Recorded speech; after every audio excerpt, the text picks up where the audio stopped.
This boy got a super rare hidden skill called Mirror World Reversal. With it, he can turn any of his useless skills into something incredible. For example, he turned his Vine Control skill, which had a low chance of immobilizing a target, into Chaotic Thorns that casts thorns on enemies with a high chance to cause confusion. But before he regressed, our MC was already a legendary warrior. After countless battles that left him scarred and exhausted, the hero faces his greatest wound yet, betrayal by his best friend, Luo Wei. In a world transformed by the sudden appearance of dungeons, the mysterious powers gained from these places are known as classes. To conquer the dungeons, people form parties. Luo Wei decides to eliminate his friend, who has surpassed SSS rank, because he believes such power should belong to the royal family for the stability of the empire. With this in mind, Luo Wei uses explosives to kill him. But to our surprise, when Yunche dies, his hidden skill, Mirror World, activates, transferring his soul to a mirrored realm within a lake. Decades later, a group of bullies hangs a boy upside down, beating him and forcing his face into the lake water. The victim's cries for help reach our boy's soul, who hears them from the depths. A boy with glasses tries to intervene, but the leader of the bullies mocks both him and the victim, shifting blame onto the nerd and ridiculing him as well. Suddenly, a dungeon manifests, causing everyone to scatter in fear. The nerdy boy, however, rushes to untie the victim, who is still bound by rope. Dungeon monsters begin to appear, threatening to attack. At that critical moment, the previously drowned victim awakens and unleashes his power, Glacial Impact, against the enemy,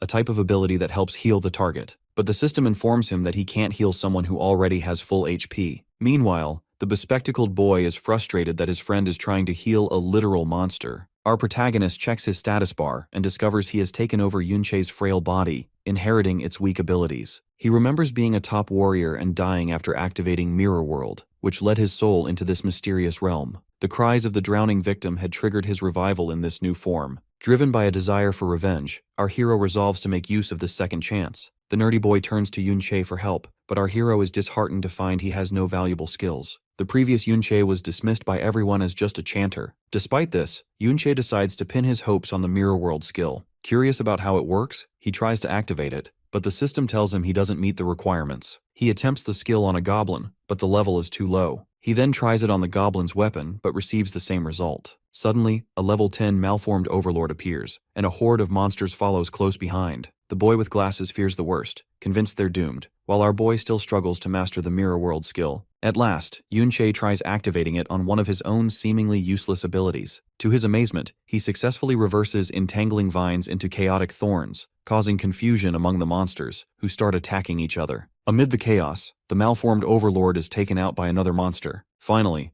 our protagonist realizes that even his most useless skill can become powerful when reversed. Energized by this discovery, Yunche looks forward to transforming his other abilities as well. Yunche is amazed by the true power of the Mirror World SSS rank hidden skill. Rather than simply reversing a skill, it actually enhances the ability overall. Our boy observes that, in its original form, his skill would have a low success rate and last only 1 second. Now he's eager to see what happens when he reverses his other abilities. He tries it with Empowered Strike, transforming it into Trick Blade, which now boasts a 10% boost in both attack power and duration. With Mirror World, our hero discovers he can amplify the attack power of any skill. As the monsters continue to fall into confusion and defeat each other, he gains a flood of experience points and quickly levels up. Each level up fully restores his MP, giving him more opportunities to experiment. Taking advantage of the chaos, he tests Trick Blade on the still confused monsters. Our protagonist repeatedly uses Mirror World on his skills until his MP drops to 12. Eventually, his Trick Blade achieves a 120% increase in attack power and lasts for 44 seconds. When a giant monster charges at Yunche, he meets it head-on and strikes it with his enhanced ability. Meanwhile, the nerdy boy is left speechless, watching our hero, a mere chanter, battle so many monsters with ease. With Trick Blade, Yunche delivers blows that are 2.3 times stronger than before. Suddenly, the dungeon lord emerges from the ground, towering at level 21. Yet our protagonist stands his ground, attacking the dungeon lord with chaotic thorns.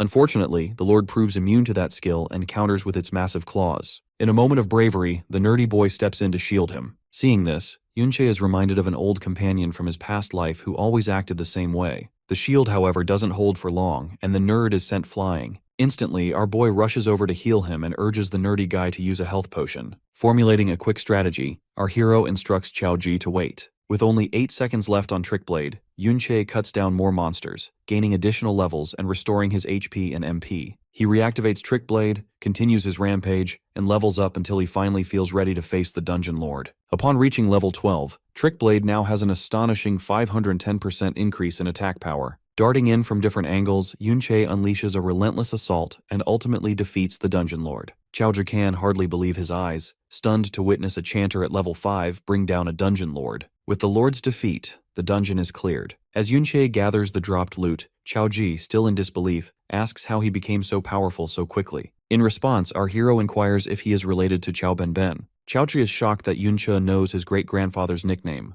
Yunche is taken aback to learn that Chaoji is actually the grandson of Benben. As far as he remembers, however, Luo Wei had eliminated everyone connected to him. Our hero tries to press for more information, but Chaoji, growing frustrated, refuses to answer any further questions since Yunche isn't being forthcoming either. Chaoji then asks why our protagonist has hidden his powers all this time, but quickly shifts the conversation, suggesting they return to school and mentioning an upcoming visit to the memorial hall. Sensing suspicion, our boy decides it's best to keep his identity concealed for now. The mention of the memorial hall intrigues him. It seems like the perfect opportunity to find out what transpired after his death in his previous life. While riding inside a rail bus, Yunche observes that transportation now runs on products derived from dungeons. He is amazed to see so many items from the dungeons being used in everyday life, things he once believed could never exist outside those dangerous realms. Curious, he summons a chimera bone ring from his inventory, and recalls how, in the past, leftover dungeon items would vanish along with the dungeon itself. Clearly, things have changed.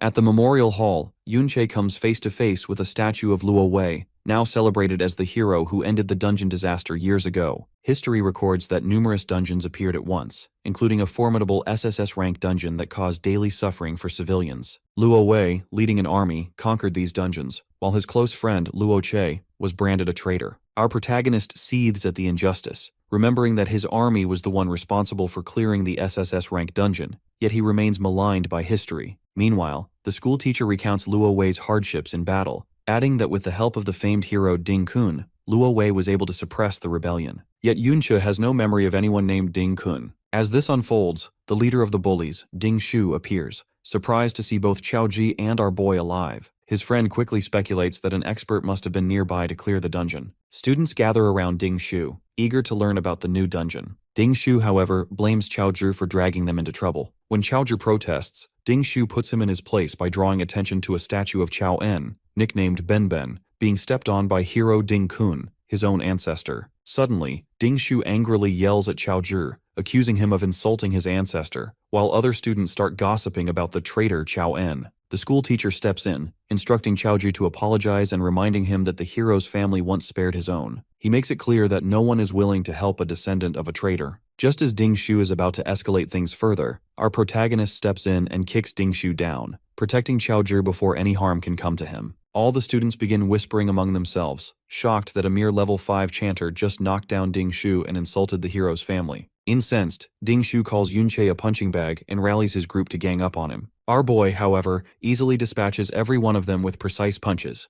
including Ding Shu himself. The hero's descendant is left speechless after being taken down so easily, while the other students start gossiping again, now convinced that Ding Shu must be weak. Furious, Ding Shu activates his ability, Rage, and summons his fire-forged hammer. Yet, our protagonist spots an opening and slams him to the floor with a single well-timed blow. The students are left in stunned silence as the memorial hall guard arrives, reminding everyone that fighting is strictly prohibited. The teacher, clearly displeased, scolds our boy for his shamelessness and summons a weapon in an attempt to restore order. Calmly, Yunche breaks the weapon using his chimera bone ring and challenges the teacher to handle things fairly, suggesting he's biased toward Ding Shu's family. Displaying the power of his ring, our hero forces the teacher to agree to investigate the incident properly. Internally, Yunche notes that the ring is just a drop from a level 21 lord, yet it's powerful enough to take on a level 32 teacher. As a consequence, the teacher excuses both Yunche and Chaoji from the memorial hall. Inside, the teacher calls for a healer to tend to Ding Shu. Once outside, our protagonist reflects that,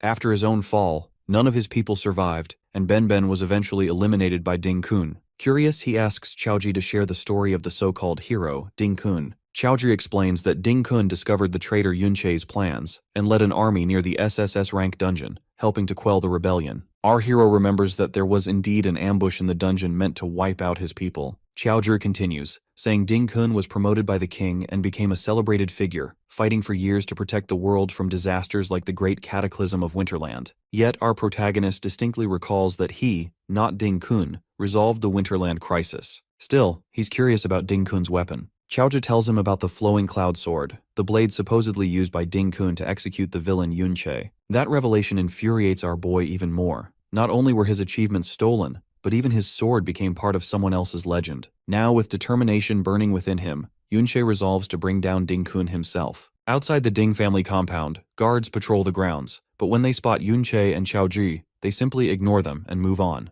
Qiaozhi nervously suggests they should turn back, troubled by the number of guards on duty. Our hero, however, recalls that Ding Kun spends most of his resources and time inside a high-level dungeon. In the current era, people can't enter or exit dungeons at will. A special pass is required for entry. Our protagonist assumes the Ding family must possess such a pass. He's curious about the heavy security, and Qiaozhi explains that the Ding family has their own private dungeon on the estate. These days, powerful individuals can buy and sell low-level dungeons, something only the privileged can manage. Qiaozhi adds that Ding Shu levels up quickly by grinding monsters in the family dungeon, while ordinary students can only gain experience from school dungeons. The implication is clear. The richer and more powerful someone is, the higher their level will be. Most regular graduates leave school at levels 15 to 20, and many lose access to dungeons altogether once they graduate. Only those working in dungeon-related jobs can reach the low 30s by middle age. The Ding family's guards are around level 30, and those who surpass that often move on to military or guild positions. Knowing he'll need a pass to get into any dungeon, our boy weighs his options. Qiaozhi again urges caution and suggests leaving, but our protagonist can't stop thinking about confronting Ding Kun and Luo Wei. He observes that the guards can't possibly cover every part of the mansion, and most appear complacent. Deciding this is his chance, our hero vaults over the wall, noting how easy it is to slip past such lax security. Qiaozhi hesitates,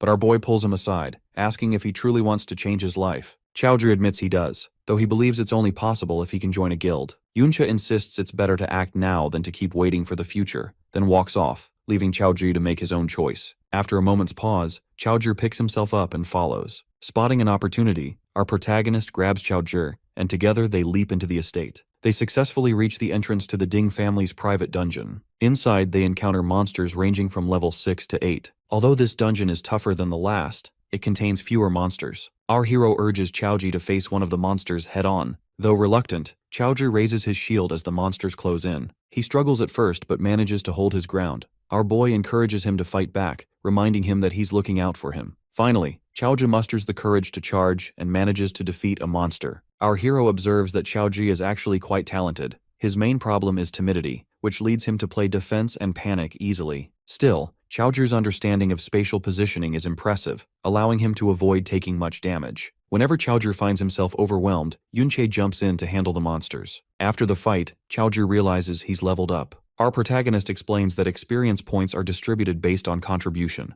If Qiaozhi doesn't at least throw the monsters back, he won't benefit much, even if Yunche finishes them off. Qiaozhi mentions that he distributes his attribute points evenly, but our boy advises that shield bearers usually focus on agility. Qiaozhi explains his strategy, spreading points evenly in hopes of finding a party at school, since slow-moving shield bearers are often passed over, leaving the monsters to be claimed by others. Our hero explains that advanced class promotions beyond level 60 require specific attribute allocations. For instance, the Bastion Fortress class needs 60 stamina and 90 defense, so random distribution won't work. Qiaozhi doubts he'll ever reach level 60, but Yunche encourages him to aim for beyond S rank. Reflecting on his own progress, our protagonist realizes his support class has returned thanks to the Mirror World skill. Suddenly he discovers that his Mirror World ability itself can be leveled up, opening new possibilities for advancement. Yunche continues eliminating monsters throughout the dungeon. As he moves to attack another, the duration on his trick blade drops to 0, yet he still manages to finish off the foe. The effort leaves him exhausted, reminding our boy that his current body isn't built for prolonged battles. Despite this, he levels up to 17 and gains both attribute points and experience for his Mirror World skill. Spotting Ding family guards approaching, our protagonist quickly jumps up to higher ground to avoid detection. Qiaozhi suggests they retreat since there are now only a few monsters left. Our hero agrees, realizing that keeping track of Trick Blade's boost and duration while dodging guards is too much to handle. He also notes that not every reverse skill is practical in combat situations. Currently, he still needs 30% more experience for Mirror World to level up, and he wonders just how powerful the skill will become once it reaches level 2. Deciding to eliminate the dungeon lord to push his progress, Yunche moves deeper into the dungeon, where detection skills from the guards become more frequent. Eventually, they come across the dungeon lord, chained and under control. For Chaozhi, it's his first time seeing a dungeon lord restrained in this way. Attacking it now would attract too much attention with so many guards present, so our boy opts to take out the guards first. He dons a mask and quickly subdues one of the patrolling guards, who immediately agrees to talk. The guard reveals that a stash of passes can be found in the old master's study room. He insists he's telling the truth, having seen the old master and his guard leave with those passes, which are only for temporary use. Without help, it's nearly impossible for anyone to get through security. Yunche pushes him to empty his inventory, making sure he isn't hiding anything. Once outside, the guard explains that the Ding family's greed leads them to hoard every valuable drop, leaving behind only ordinary items. Our hero manages to pick up a new skill from the guard's skill book. They make their way to the edge of the inner residence, where guards are unnecessary since everyone inside, except Ding Shu, is over level 30. The passes they need are kept within the inner residence, but the family head, who is level 42, is currently inside. The old master and the third head, both above level 50, are away on business. The guard soon collapses, and our protagonist decides to head back into the dungeon alone to lure out the family head. Reaching the chained dungeon lord, he realizes the lord is restrained by high-level chains to keep the dungeon stable. Spotting a lone guard overseeing the mechanism, our hero eliminates him swiftly and obtains the level 60 combat chains. With the dungeon lord now freed and beginning to rise, chaos is about to erupt. Meanwhile, outside, the Ding family head starts sending guards into the dungeon. Confident in the distraction he's created, our boy prepares to enter the inner residence with greater ease. At the entrance of the Ding family compound, the second head of the family, Ding Hao, steps out of his car with Ding Shu by his side. He proceeds to the next vehicle and politely opens the door for Yunsha and her assistant, welcoming them in his formal way. Then, without warning, Ding Hao kicks a nearby guard before leading his guests into the inner palace. Watching from a distance, Chaozhi takes in the scene. Yunsha soon appears and explains that the dungeon lord inside is level 30, making it no easy task to capture alive. Spreading chaos, he tells Chaozhi, was necessary to keep the family head distracted and busy. Chaozhi points out that the guard who just got kicked is actually his uncle. Our boy learns that, in the past, his own family was completely wiped out, sparing them further humiliation. In contrast, the Chao family endured years of disgrace, and under Ding Kun's orders, the bullying only intensified. Eventually, the Chao family became virtual slaves to the Ding family, forced to read their moods and grovel for survival. Xiaozhu says that his father's generation tried to resist, but his father lost his sanity, and his uncle became little more than a servant to the Dings. Despite the risks, our hero is determined to enter the inner residence. Xiaozhu protests, reminding him that Ding Shu's father, a formidable level 42, is inside. But Yunsha stands firm, insisting that those who fear risk and overthink will never move forward. He tells Chaozhi that if he truly wants to change his fate, he must take action. Chaozhi hesitates, unsure if they can really stand against a family with such power, but our protagonist boldly declares he's willing to fight the entire empire if he has to.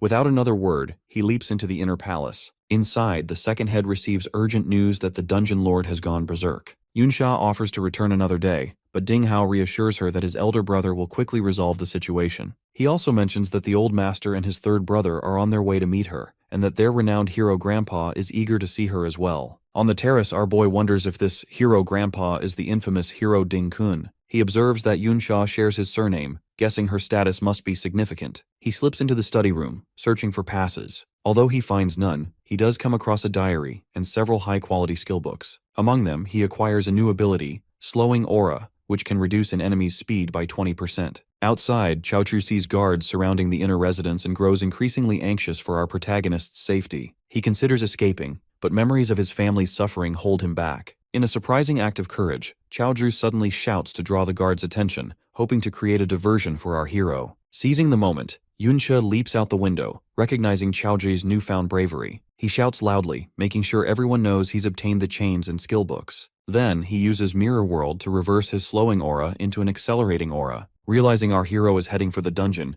Ding Yi quickly orders his guards to pursue. Determined, Yunsha sets his sights on the dungeon lord, intent on leveling up his Mirror World skill. Fortunately, the lord is now at its weakest after the earlier fight with Ding Yi, giving our protagonist the perfect opportunity to strike. Yunsha hears the commotion outside the inner residence, but Ding Hao reassures her that it's merely a thief causing trouble. Meanwhile, inside the dungeon, Ding Yi quickly redirects his guards and rushes forward, ordering the rogues and archers to follow him. However, Yunsha puts his agility and acceleration skills to use, making it difficult for the level 30 archers and rogues to keep up. Our boy soon finds himself face to face with the dungeon lord, which is now in a crippled state and bound by a seal. Recognizing the opportunity, he maintains his speed and aims to dispatch the weakened lord with a single decisive blow. As the guards close in, our protagonist unleashes chaotic thorns, causing the guards to turn on one another in confusion. He slips past them with ease, noting their lack of real team battle experience. A fierce fight breaks out between the guards and our hero, continuing until Ding-E finally arrives.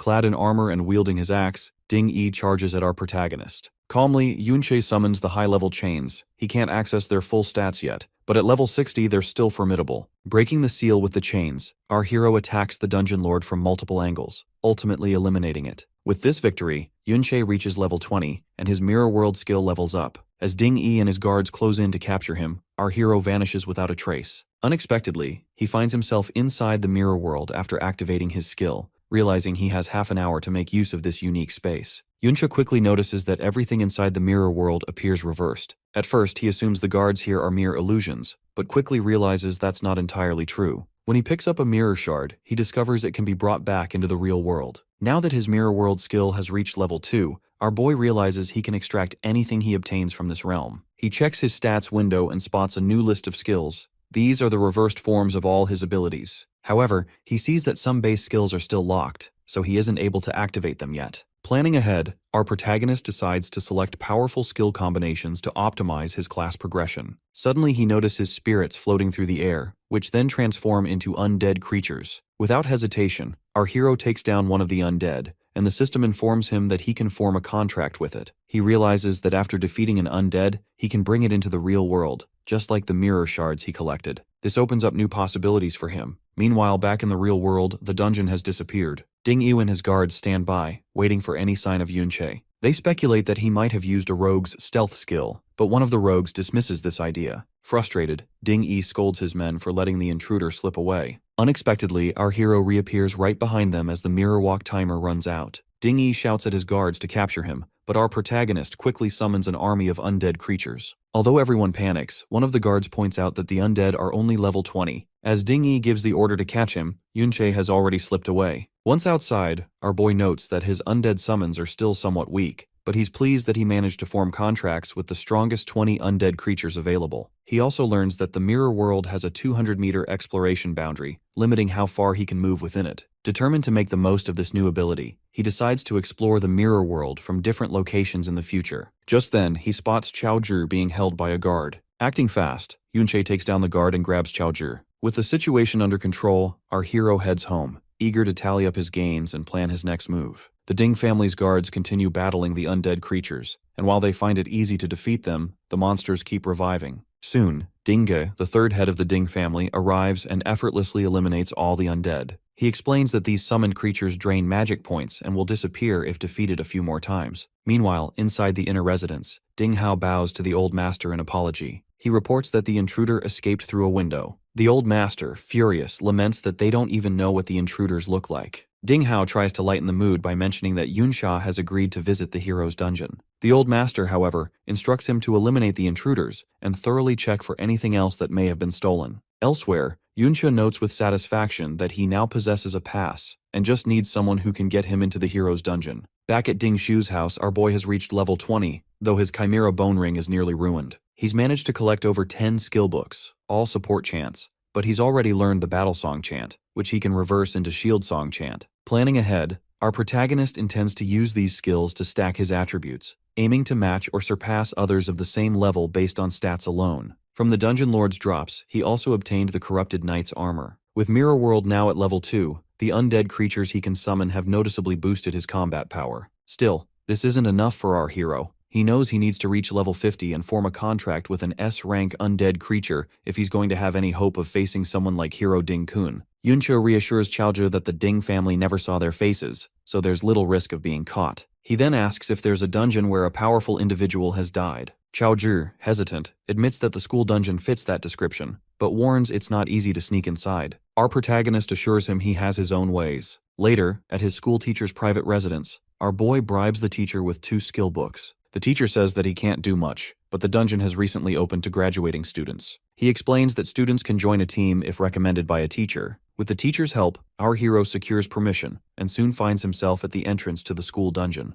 Other students gather, eager to make plans for leveling up. As Yunche surveys the scene, he senses that something isn't right. He learns that the Valiant Dungeon was a gift from the hero to the school. Xiaozhi, uneasy, finally reveals that this is the site where the hero valiantly slew the so-called traitor Chao En. The school teacher warns that the dungeon's level is high and assigns another student, C, to look after the group. C grumbles but follows instructions, telling our protagonist and Xiaozhi to stick to the back. Despite the bustling preparations, our hero can't shake the dangerous feeling he's getting from this level 2040 dungeon. Inside the dungeon, Z immediately recognizes Yunsha and Yun Yin. He points out that they're lower grade, then turns his attention to Yunche and Xiaozhi, noting they are also low grade. Boasting, Z claims he feels more energized around girls and wishes Yunsha and Yun Yin would stay by his side. One of his teammates reminds him that those two are well above level 30, far out of his league. Unexpectedly, Yunsha and Yun Yin walk over to our boy. He instantly identifies Yunsha as the guest he saw at the Ding family estate and wonders why she's come over.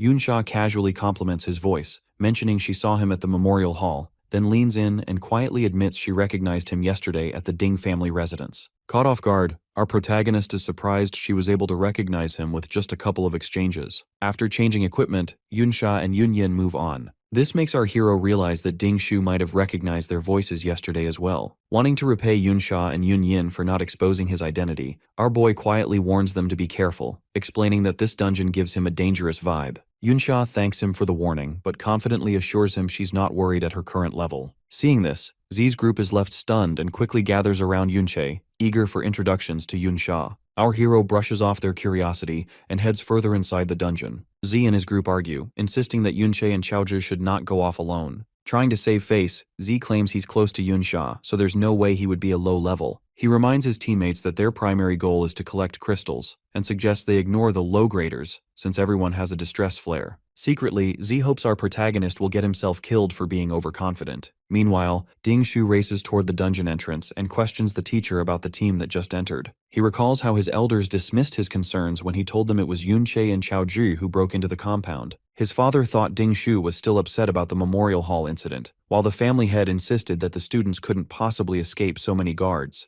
The third head demanded evidence, and the old master dismissed Ding Shu outright. Now desperate to prove himself, Ding Shu grabs hold of a teacher, insisting on being allowed into the dungeon. Yuncha is busy taking down monsters when one suddenly launches a fierce attack. Quick to react, Xiaozhi summons a set of shields around our boy and shouts words of encouragement, boosting his stats in the process. Thanks to this support, our protagonist manages to defeat the monster. As a result, he levels up to 21, while Xiaozhi reaches level 11. The skills Xiaozhi just used are from the Ding family's skill books, making him an effective ally even against tougher enemies. As they press on, our hero remembers a rare monster known as the Obsidian Beast. If he can defeat it, he may acquire the support-type skill, Gravitational Pull, which is already listed in his reversed skills. He's also eager to find the place where a powerful individual once fell in battle. Eventually, they arrive at Crystal Pillar Canyon, home to a group of elite-grade radiant stone beasts. Yuncha observes that these monsters have migrated at least a kilometer, identifying them as a wandering type. Unlike ordinary monsters, these creatures roam freely and possess greater strength. Our protagonist recalls that in the early days, facing this type of monster was nearly suicidal. They would even emerge from dungeons and terrorize humanity. However, defeating them offers higher experience points and better loot than regular foes. The Radiant Stone Beasts are formidable, so Yunche decides to test their abilities first. He quickly discovers that they can heal themselves continuously. When the monsters attack, even Xiaozhi's shield isn't enough. Our boy is wounded, and his speed alone can't help him dodge. Forced to retreat, he summons his undead army for cover and decides to depend on the defense boost from Xiaozhi's recent level up. Later, in a lower-level grinding zone, Xiaozhi steps up to take on some monsters. Our hero observes that most classes hide behind shield bearers for protection. After their time grinding in the Ding family's dungeon, Xiaozhi has invested his points in defense, and combined with the armor they looted, now possesses the core abilities needed for a competent shield bearer. Yuncha coaches him to swing his shield in the direction of incoming attacks. Still learning, Xiaozhi leaves an opening, and a monster slams him into a crystal. Our protagonist immediately jumps in to finish off the monster and advises Xiaozhi to watch for follow-up strikes. He encourages his friend, reminding him to always be mindful of the teammate behind him. Working together, they defeat many monsters, steadily leveling up. Yunche reaches level 22, while Xiaozhi climbs to level 15. Eventually, Xiaozhi learns a new skill from a skill book, Shield Armor, which adds an outer layer to his shield. With this upgrade, Our boy believes they finally have what it takes to take on the wandering type monsters. Meanwhile, a group of teachers observes the wandering monsters from higher ground. When a student sends a distress signal, the teachers discuss intervening but are wary of the wandering type's presence. One teacher volunteers to stay behind, but Yunche approaches and offers that he and Xiaozhi can monitor the wandering type. He reasons that the distress signal could be related to these creatures and that just 2 teachers wouldn't be enough for a rescue. Trusting his confidence, the teachers agree and warn them not to get too close to the monsters. However, our protagonist is certain these monsters won't be able to escape from him and Xiaozhi. Yunche engages a wandering type monster, with Xiaozhi providing support from behind. Spotting an opening, our boy swiftly destroys the creature. Despite the victory, he can't help but notice how far he still is from the strength he possessed in his previous life. Even with Mirror World boosting his attack, his support class's base attack remains quite low. After dispatching another monster and collecting the drops,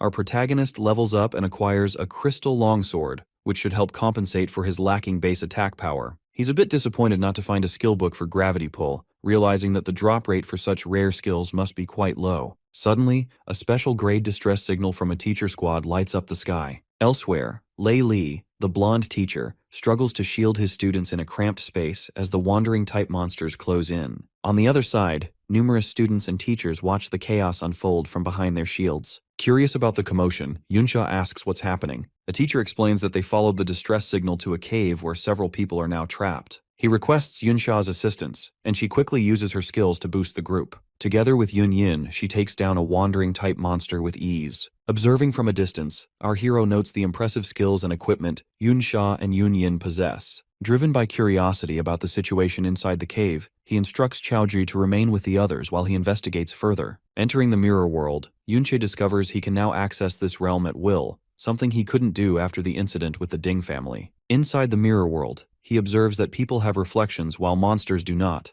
and he spots the corpse of a monster, confirming he's the only one physically present in this dimension. Venturing into the cave, our protagonist finds Z and his group, leading him to suspect they were the ones who triggered the wandering types to gather in this area. Intrigued, he pushes deeper into the cave, searching for the root cause of the disturbance, until he finally stumbles upon something unusual. Our hero soon discovers why Z and the others ventured into the cave: the presence of special crystal ore. Unlike ordinary crystals found outside, these ores possess far greater value. They're used to craft advanced gear and unique items, making them even more precious than gold. When Yunche picks up a mirror crystal ore, he realizes that as long as he can find a mirror surface, he can return to the real world from the mirror world. Deciding to explore further, our boy notes that a haul of this ore could make someone a billionaire. Meanwhile, in the real world, Yunsha and Yun Yin fight their way to the cave, defeating the wandering type monsters to clear a path for rescue. Upon reaching the trapped group, they warn everyone to stay alert, as they'll have to continue fighting to escape. Before they can regroup, however, even more wandering types move in and surround them. Back in the mirror world, Yunche stumbles upon a crystal core,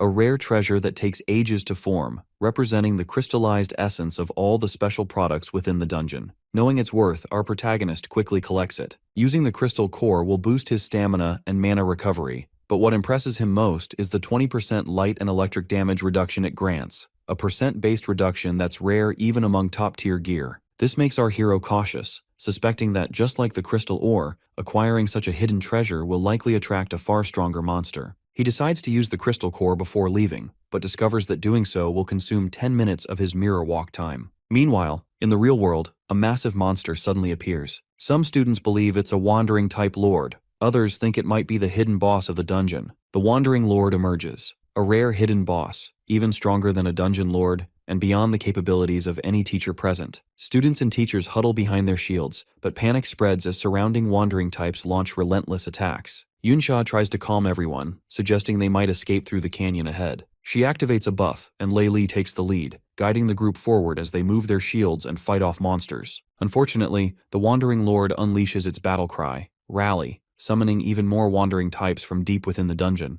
It then casts a powerful buff, boosting the stats of its minions. The monsters become even more formidable, and one teacher is quickly eliminated in the chaos. Amid the struggle, Yunsha instructs the shield guards and healers to support each other. Unexpectedly, a teacher in a cloak panics and tries to escape alone, darting through the monsters. Lei Li quickly stops the rogues from following, warning that their stealth skills won't last long enough to make it through. Tragically, the Wandering Lord launches a devastating attack, and the cloaked teacher is eliminated. To make matters worse, the canyon ahead collapses, plunging the students into despair. As the Wandering Lord prepares a second massive attack, Yunsha and Yunyin summon their ultimate shields. Together, they manage to block the blow, but the shields are stationary. They can't be moved or re-equipped, so they're only buying precious time. C voices his confusion, wondering why a Wandering Lord would appear in a school dungeon, while another student blames himself for triggering the disaster. Meanwhile, Layli is relieved to see that the students who volunteered to observe the wandering types are presumed safe, until he suddenly spots Chaoji among the group, leaving him stunned. As the shields begin to shatter, Lei Li is nearly struck by an attacking monster. Chaoji steps up, summoning his shield just in time to save him, and continues to cover Lei Li against another incoming blow. Eventually, all the shields, including Chaoji's armor, break apart, and the monsters close in for the kill. Just as the situation grows desperate,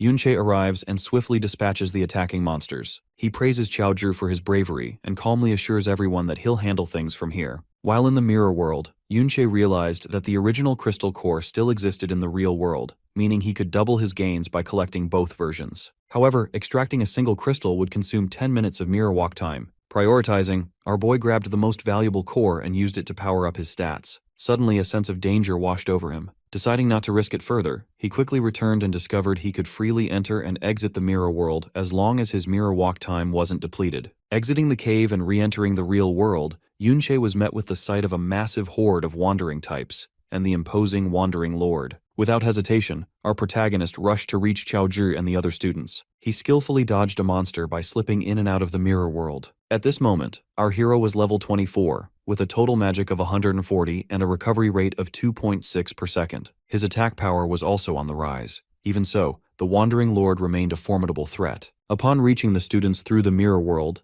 Yunche reappeared in front of them and immediately began clearing out monsters. After praising Chaoju, he continued to dart between realities, striking down enemies with each entry and exit. To handle the relentless tide of wandering types, he called for buffs from Yunsha and Chaoju, who quickly obliged. There seemed to be no end to the monsters, but thanks to the crystal core, our hero felt confident he could hold out. However, when he unleashed chaotic thorns, he found the monsters were immune. All around, teachers and students watched in disbelief as Yunche displayed his incredible power. Each monster he defeated brought even more experience, and he quickly leveled up again, realizing just how rapidly he could grow in this fight. Yunsha, stunned by his strength, couldn't believe this was the same person she'd once dismissed as a mere thief. Switching deftly between the mirror world and reality, our protagonist eliminated monster after monster, pushing his level up to 28. Lei Li tried to reassure the others by saying Yunche was just a student, but it was impossible to ignore his talent. Unfortunately, the Wandering Lord launched another devastating attack. Our hero narrowly dodged, knowing that a direct hit would be fatal. The Lord's movement threatened the last two shield barriers. If it got any closer, even those would crumble. Sensing the urgency, Lei Li urged everyone to break through while there were fewer monsters. Yet students and teachers hesitated, worried that moving the shields would only expose them to danger. Stepping forward, Yunche offered a solution. He would draw the Wandering Lord's attention, giving everyone else a chance to escape. Lei Li voiced his concern, but our boy knew that leaving the Wandering Lord unchecked would only lead to greater disaster, as it would gather even more monsters and eventually reach the outside world. With resolve, Yunche made up his mind. He was going to eliminate the Wandering Lord. With Yunche drawing the attention of the Wandering Lord, the teachers and students seized the opportunity to escape. Lei Li's plan is for everyone to get away quickly, hoping that our boy will be able to slip out as well. Meanwhile, Chaoju, feeling helpless, worries about the fate of our hero. As the battle rages on, Yunche levels up by striking the Wandering Lord from different angles. When the Lord retaliates with a powerful attack, our protagonist ducks into the mirror world, then emerges to land another hit. He soon notices, however, that the Wandering Lord heals instantly after every blow. Realizing he needs a new strategy, he decides to target the crystal embedded in the Lord's head. The buffs he received earlier begin to fade, and he knows his MP won't sustain Trick Blade for much longer. Determined to recover quickly, he pushes himself to level up as fast as possible. Unfortunately, the Wandering Lord starts to anticipate his moves, tracking him even as he shifts in and out of the mirror world. During a massive, continuous attack, our boy takes a heavy hit and is injured. He recognizes that relying on the mirror world is risky, as his time there is running low, and summoning undead creatures isn't an option either since they also drain his MP. Suddenly, a massive shield materializes, summoned by Yunsha.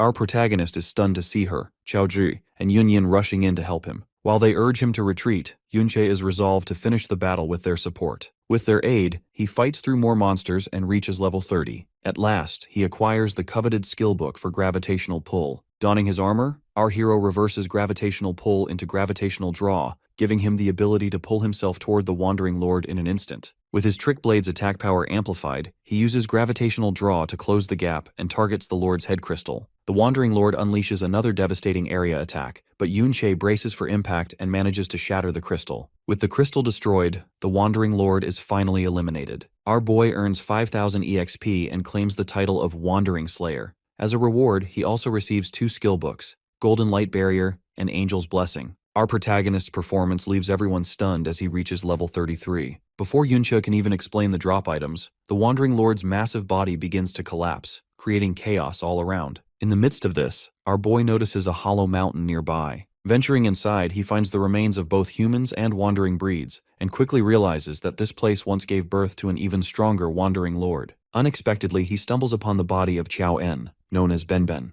Yunsha approaches, remarking that the scene is the complete opposite of the heroic statue in the memorial hall. She notes that what they see here is the aftermath of countless battles with both monsters and people. Chaochi arrives, quietly insisting his great-grandfather was not an evil man. He shares that he spent years researching Chao En's life, though most of what he uncovered is vague. Still, he discovered that his great-grandfather often entered dungeons beyond his level, including this very one, a known breeding ground for wandering lords. Chaoji explains that back then, officials lacked the military strength to handle such threats, so they depended on powerful individuals to clear dungeons regularly. His great-grandfather was one of those elite few. Although his family thinks he's just seeking comfort, Chaoji has never stopped looking for the truth. Hearing this, our hero gives him a reassuring pat, letting him know he believes him. Yunsha recalls that Benben was far from evil. He was always determined to grow stronger, unafraid to ask for help or even argue with his master. Ultimately, Benben met his end fighting an overwhelming horde of monsters. Filled with resolve, our protagonist silently vows to take revenge on the Ding family for Benben's sake. Meanwhile, back at the Ding family estate, Ding Shu reports that students are returning from the dungeon, singing Yunche's praises for defeating a hidden level 40 boss.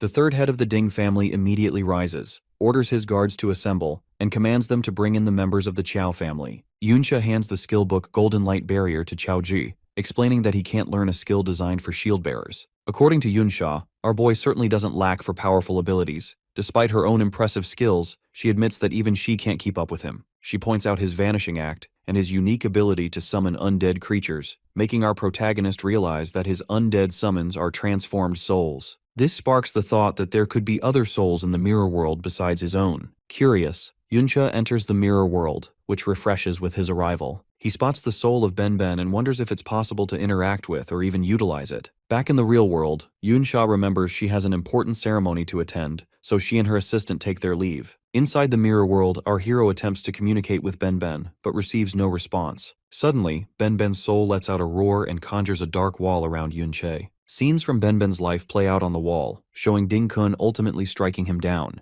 The wall shatters and Benben's soul attacks, driven purely by battle instincts. Realizing that conversation is impossible, our protagonist attempts to exit the mirror world, only to find he can't leave from this area. Left with no choice, he prepares to face Benben's soul head-on. Meanwhile, in the real world, the third head of the Ding family, Ding Ge, approaches Chaoji with Ding Shu and several guards in tow. Ding Ge demands to know the whereabouts of Yunche, while Chaoji tries to play it cool, nervously asking if they're there for training. Ding Ge ignores the deflection, revealing that they know Chaoji and our boy snuck into the Ding residence. Ding Shu adds that he recognized their voices, and Ding Ge ominously mentions he has a gift prepared for Chaoji. Ding Ge gives a signal, prompting members of the Chao family, including Chaoji's mother, grandfather, and several close relatives, to step forward. Chaoji's grandfather immediately demands that he kneel and apologize to the Ding family, but Chaoji refuses, insisting he won't let his family be treated like dogs by the Ding family for generations. His uncle, however, drops to his knees, declaring that for the descendants of a supposed great sinner, it's already a blessing to be allowed to serve in such a lowly way. Chaoji's aunt appeals to him, reminding him to consider his mother, who has suffered so much since her husband went insane. But Chaoji stands firm, insisting that they should look at the body of his great-grandfather, who fought to avert disaster and sacrificed himself after being swarmed by monsters. He pleads for his family to believe the evidence before them, evidence that contradicts the Ding family's propaganda. Chaoji believes that once the truth is revealed, they no longer have to live in humiliation. He even states that, according to the Ding family's logic, his grandfather's family, his uncle-in-law, and his second uncle's family should die because of this supposed crime. Ding Ge laughs mockingly, admitting that what Chaoji says is true. Ding Kun did indeed rise to power by ambushing Chao En, but, he sneers, none of it matters. Qiao En was branded an imperial traitor, and no one cares if Qiao Ji's father went mad or if other family members died. He tells Qiao Zhu that the entire Qiao family already knows this fact and orders them all to kneel. Reluctantly, Qiao Zhu's mother kneels, weeping as she begs her son to give in and admit fault. She can't bear any more suffering after her husband's breakdown. But Qiao Ji remembers her words from his childhood, telling him not to listen to what others say. As Ding Shu loses his patience and moves to kick Qiao Ji into submission, Qiao Ji abruptly grabs his leg and slams him to the ground, declaring his determination never to kneel. When Ding Shu summons his hammer in anger, Qiao Ji counters with his shield and shouts for all to hear that the Qiao family are descendants of heroes. Qiao Ji lands a powerful punch on Ding Shu, catching the attention of Ding Ge, who grows increasingly curious. Ding Shu, meanwhile, can't believe how his former punching bag has suddenly become so strong and rushes at Qiao Ji in frustration. This time, Qiao Ji easily blocks every attack and knocks Ding Shu to the ground with a solid hit. Meanwhile, in the mirror world, Yunche is locked in a fierce battle with Ben Ben. He realizes that he's witnessing Ben Ben's full power, and the gap between them is immense. If Ben Ben weren't a defensive class and lacked self-awareness, our boy would be in real trouble. Fortunately, all of Ben Ben's combat techniques were originally taught by Yunche himself, so he's familiar with their weaknesses. Still, our hero struggles, finding that even Trick Blade has little effect on Ben Ben. The situation worsens when Ben Ben summons his Golden Light Barrier, a move that really concerns our protagonist. Back in the real world, Ding Shu retaliates with his Molten Mountain Chaotic Hammer. Qiao Ji stands firm, blocking the attack and countering with a series of blows that leave Ding Shu reeling on the ground. As Ding Shu takes hit after hit, the third family head summons his own claw weapon, ready to take matters into his own hands. Unexpectedly, he finds Qiao Zhu protected by the Golden Light Barrier. Inside the barrier, Qiao Zhu holds Ding Shu, continuing his assault and calling the Ding family cowards. In the mirror world, our protagonist is desperately attacking the Golden Light Barrier. He knows that the barrier can withstand at least 10 hits, provided none of them deals more than double its tolerance. Once its energy is depleted, any 10 attacks can break it. In the real world, the third family head eventually manages to destroy the barrier. As the dust settles, Qiao Zhu declares that if his great-grandfather were present, the Ding family would be the ones begging for mercy. Enraged, Ding Ge uses a skill that forces Qiao Ji to let go of Ding Shu, then unleashes Gravity Smash, which splits the ground and leaves Qiao Ji severely injured. Ding Ge advances, preparing to sever Qiao Zhu's legs with his axe. At that moment, Qiao Ji's mother intervenes, pleading for her son's life and offering to kneel and accept any punishment in his place. Ding Ge offers Qiao Zhu a choice, but quickly loses patience and turns his fury on Qiao Ji's mother, intent on harming her. Suddenly, Ben Ben's undead soul appears before everyone, stunning the entire Qiao family and their captors. Yunche, watching from the mirror world, explains that Ben Ben has returned from hell to settle the score. Before everyone's eyes, undead Ben Ben stands tall. The third head of the Ding family immediately orders his men to subdue him. The Ding family guards rush in, but Ben Ben activates Iron Armor, Shield Armor, Guardian's Aura, and Group Shield all at once. Their combined assault is effortlessly repelled, and the guards are hit back instead. Qiao Chi's grandfather is left speechless by Ben Ben's strength, while Qiao Ji admires how he can withstand attacks from so many opponents at once. Turning to face Yunche, Ding Ge declares that he knows Ben Ben is just an undead summon, having already seen our hero's undead army at his own home. He mocks Ben Ben for being only level 33, calling him trash, and launches a relentless series of attacks using his semen adhesion skill. Ben Ben, however, counters every move. Growing frustrated, Ding Ge breaks through Ben Ben's defense with a red aura and unleashes Summon God Crash, but Ben Ben blocks it with his Golden Light Barrier. The third head acknowledges the barrier's power and orders his men to break it, only to discover they're all preoccupied battling the undead skeletons. Furious, he tries Charge Pressure Punch on our boy, but the attack has no effect. Shocked, Ding Ge switches to Rending Claw, but our protagonist vanishes, only to reappear above and strike down, leaving Ding Ge badly wounded. Bleeding and enraged, the third head roars, but Yunche easily dodges. Ben Ben lifts his sword, giving our hero a platform to jump from and launch an even swifter attack. With one clean strike, he severs Ding Ge's arm. When Ding Ge calls for his priest, he discovers all his men have been eliminated by the undead. Our hero mocks him, explaining that with a legendary skill buff, his undead creatures are now far stronger than anything Ding Ge's guards can handle. Desperate to escape, the third family head tries to flee, only to be blocked by Ben Ben's raised swords. Yunche calmly reveals this is the Sword Shield Absolute Formation. No one below S-Class has ever escaped it. In a last-ditch effort, Ding Ge pulls out a Void Bomb, an S-Class weapon inherited from his grandfather, and threatens to detonate it. Unfazed, our protagonist tells him to go ahead. Ding Ge hesitates, and Yunche quickly cuts off his other arm, sending the bomb tumbling to the ground. With no options left, Yunche orders him to kneel, and Ding Ge hopelessly complies. Qiao Zhu can't help but smile at the sight, while Ding Shu cries quietly in the background. Our protagonist steps onto Dingge's back, points his sword at the man's neck, and demands to know what he's worth now. Yuncha checks his inventory and finds hundreds of health potions, each capable of restoring 100 HP over 10 seconds. However, our hero quickly realizes that even using all these potions wouldn't be enough to fully heal the badly injured Benben.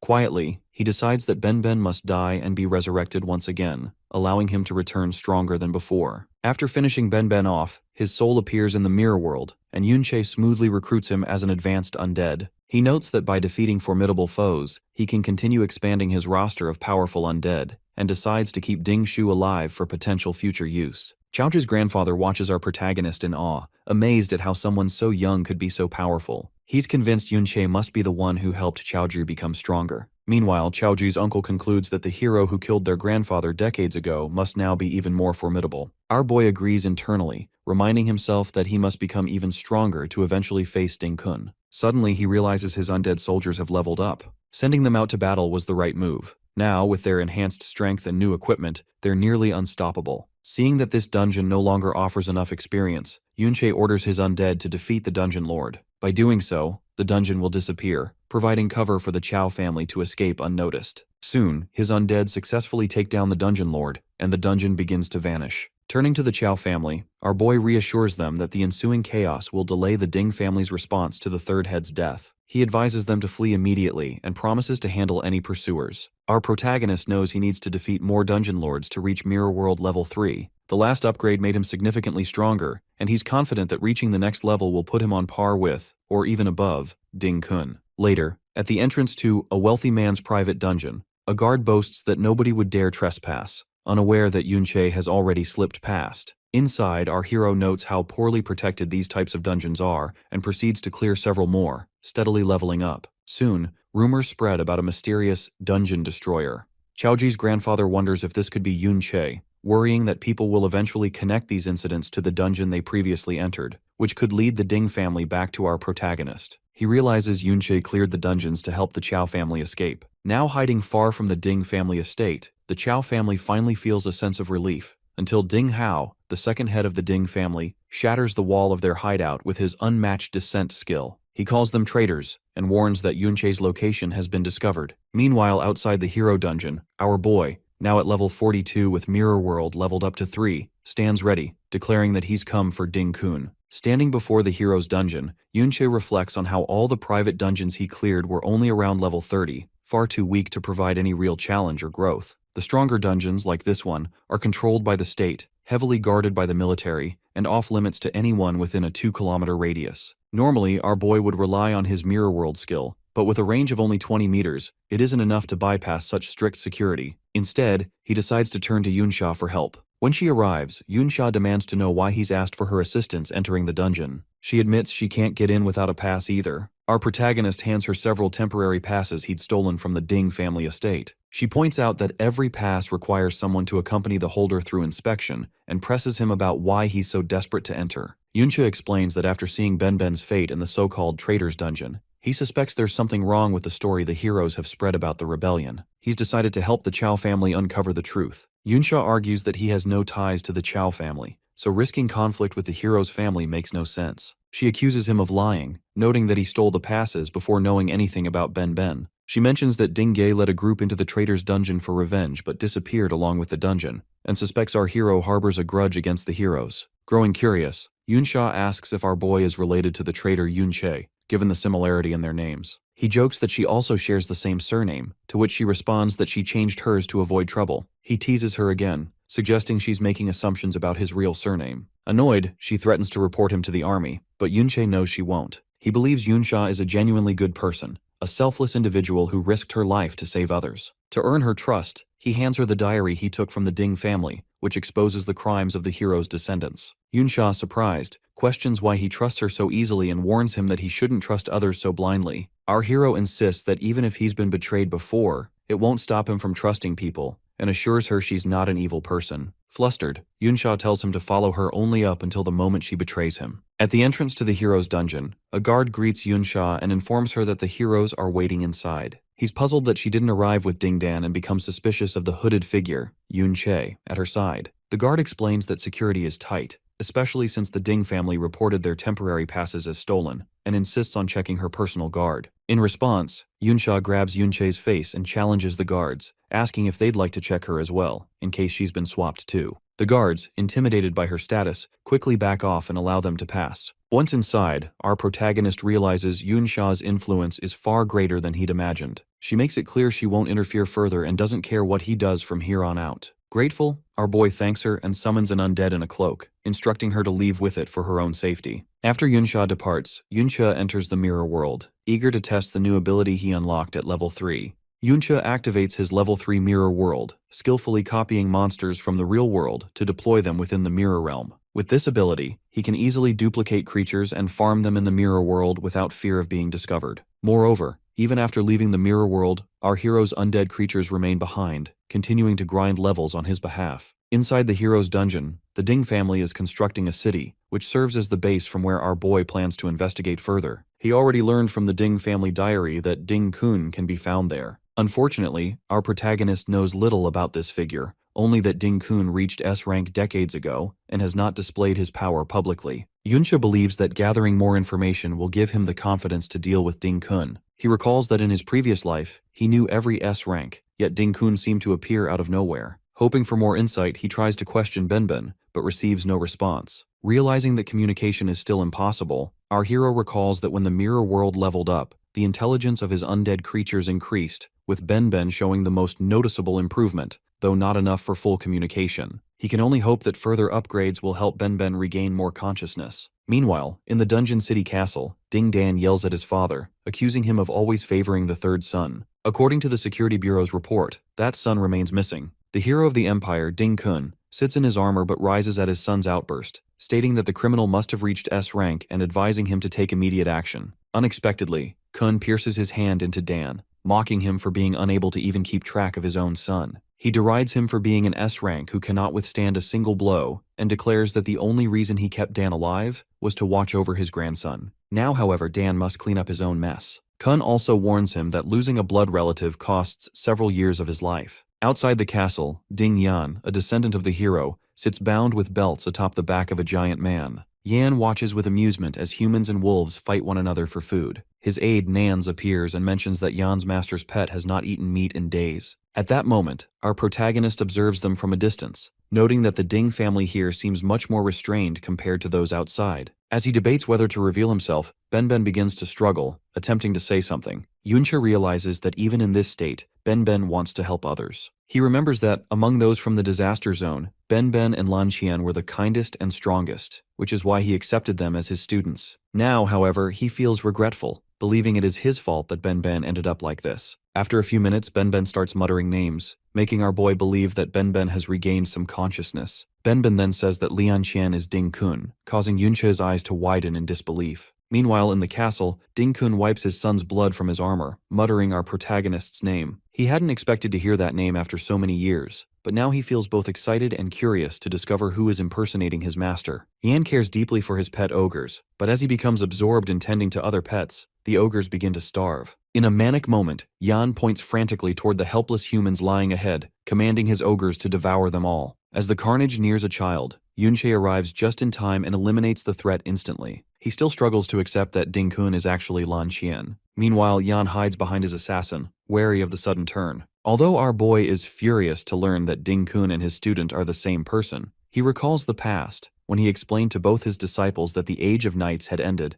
yet as a descendant of knights, he intended to pass down something meaningful. Under his guidance, he ensured his students became stronger than ordinary professionals. He instructed them to remember a few key principles if they wished to train under him. The first was humility, a reminder that they were no different from others and should always remain polite and respectful. He scolded them for disrespect and even provided them with skill books to encourage growth. Returning to the present, our protagonist gives Yan and Nans a hard time, even breaking the assassin's level 30 legendary equipment. Despite this, Yan continues to mock, prompting Yunsha to recall the second lesson, showing mercy. He emphasized treating the weak kindly and using compassion to counter violence and wrongdoing. Our hero had once rescued both students from a slave auction, believing that those who have suffered would understand others' helplessness. Now, as he strikes at the illusions of Yan and Nans, Yan brazenly claims there are plenty more for him to face, even taunting that perhaps our boy's family is among those behind them. In response, Yunche boosts his attack power through his system and uses Mirror World to locate the real Yan and Nans. Once he finds them, he attacks directly. He recalls the third principle, bravery. In fighting dungeon battles, one must stand for justice. Seeing our protagonist's strength, Yan decides to retreat, leaving Nans to face him alone. Nans uses his ability to strike Yunche, but cannot find him at the crucial moment. Suddenly, our hero appears from behind and strikes, then unleashes a special skill. The fourth lesson comes to mind, the spirit of sacrifice. Meanwhile, Benben drags Yan away, bringing him to his master. Although Yan shouts that he is the hero's grandson, he's left speechless when he sees his assassin transformed into a puppet of our protagonist. At this moment, our boy remembers the remaining lessons: honesty, justice, honor, and soul. After defeating Yan, Yunche stands atop the castle wall, witnessing countless humans strung up as prisoners. He realizes that Lan Qian has not only abandoned his teachings, but has even turned his blade against his master. Furious, our protagonist demands to know why Lan Qian has led his descendants to such evil. Suddenly, Qian appears behind him and delivers a powerful blow, sending Yunche flying through several walls. However, he recovers quickly, using his skills to heal and amplify his attack power. As Qian approaches, our hero retaliates by sending his mirrors to strike,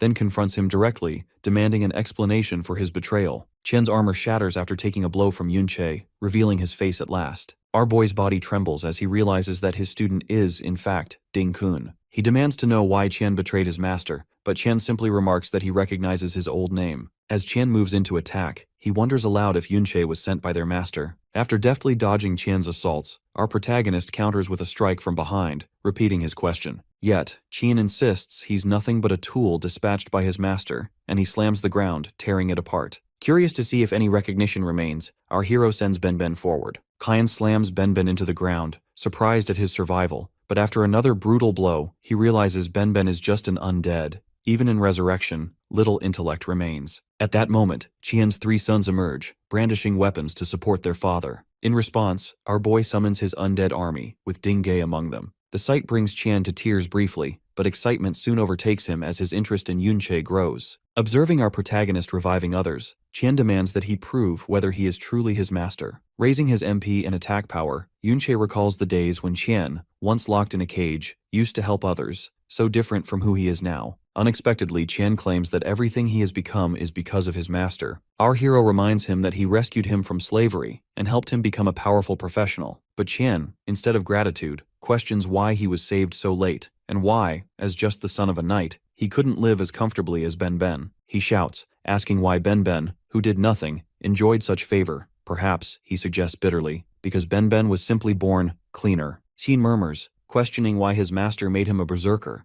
wondering if his timid nature forced him into the role. Our protagonist firmly denies ever having favorites, reminding Qian that he always acted as if he wanted to become braver. This only fuels Qian's resentment, as he concludes that his master prefers people like Benben. He confesses that he tried to be brave but never felt favored, always believing his master looked down on his origins. Admitting he cannot live by the virtues of knights, Qian asserts that status and power determine one's treatment. Saving others holds no value for him, and he claims there is no betrayal. His master chose Benben, and he chose a different path. He reveals that Luo Wei granted him a higher status, highlighting the stark contrast between his descendants' lives and Benben's. With a mocking laugh, he points out the current positions of both his master and Luo Wei. Furious, our boy attacks with his mirrors, striking from every direction. As Qian's armor is completely destroyed, Yunche coldly declares that he isn't even worthy of Benben's toes. Qian's armor shatters completely, yet he bursts into amused laughter. Suddenly, he boosts his attack power by 300% and his speed by 200%. As he leaps toward Yunche, he mocks him as a hypocrite, activating the Rampage.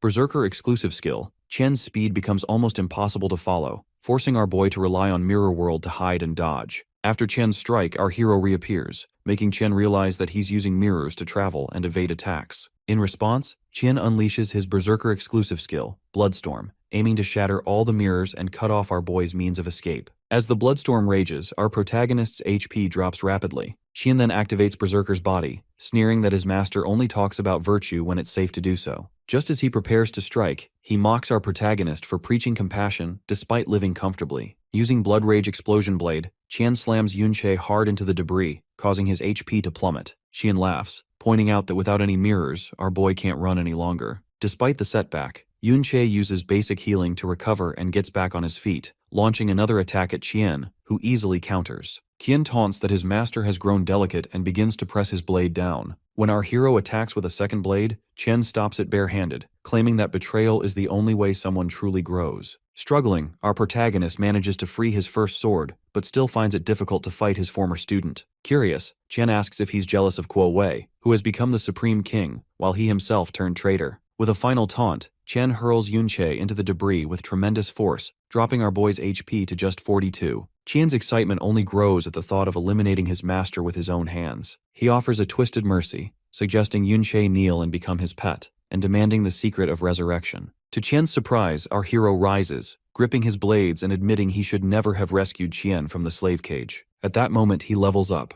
restoring his status fully and stunning Qian. Meanwhile, the undead army continues farming monsters in the mirror world, steadily increasing our protagonist's experience. Activating reverse. Acceleration radiance. He boosts his unit's speed by 30%, then enables reverse. Evil possession to increase his stats even further. Drawing on every chanting class skill acquired from each dungeon, Yunche declares he doesn't need virtue when dealing with someone like Qian. He's determined to clean up the mess, whatever it takes. He launches attacks from every direction, but Qian just laughs, remarking that his master is wildly swinging two swords with no aim. As he strikes at our hero, Yunche vanishes, only to reappear behind his student and land a blow. Qian is stunned, remembering he destroyed all the mirrors, but then notices blood on the ground and realizes, too late, that any reflective surface can be used for travel. Quickly, Chen activates blood energy gathering, convinced that now, with no reflective surfaces left, Yunche won't be able to escape. Suddenly, Ben stabs him from behind, and seizing the opportunity, our boy summons every single undead creature. Now, Chen finds himself completely surrounded, with no chance for escape.